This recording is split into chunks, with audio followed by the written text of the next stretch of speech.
రానున్న 24 గంటల్లో బంగాళాఖాతంలో మరో అల్పపీడనం ఏర్పడబోతున్నట్లు అమరావతి వాతావరణ కేంద్రం వెల్లడించింది. ఆగ్నేయ బంగ్లాదేశ్ పరిసర ప్రాంతాలపై ఉపరితల ఆవర్తనం కొనసాగుతోంది. దీని ప్రభావంతోనే కోస్తా బంగ్లాదేశ్, ఉత్తర బంగాళాఖాతం పరిసర ప్రాంతాలపై అల్పపీడనం ఏర్పడే అవకాశం ఉంది. ఆ తర్వాత 48 గంటల్లో పశ్చిమ వాయువ్య దిశగా కదులుతూ వాయుగుండంగా అల్పపీడనం బలపడుతుంది.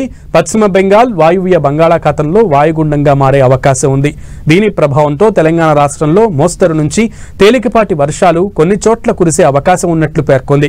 కోస్తాలో పలు చోట్ల తేలికపాటి వర్షాలు కురుస్తాయని, మిగతా ప్రాంతాల్లో మోస్తరు వర్షాలు పడతాయని వాతావరణ శాఖ తెలిపింది. ఆంధ్రప్రదేశ్ యానాంలో దిగువ ట్రోపో ఆవరణములో వాయువ్య దిశగా గాలులు వీస్తున్నాయని తెలిపింది. తేలికపాటి నుంచి ఓ మోస్తరు వర్షం 1 లేక 2 చోట్ల కురిసే అవకాశం ఉన్నట్లు పేర్కొంది. బలమైన ఉపరితల గాలులు గంటకు 30 నుండి 40 కిలోమీటర్ల వేగంతో వీచే అవకాశం ఉన్నట్లు వాతావరణ శాఖ తెలిపింది.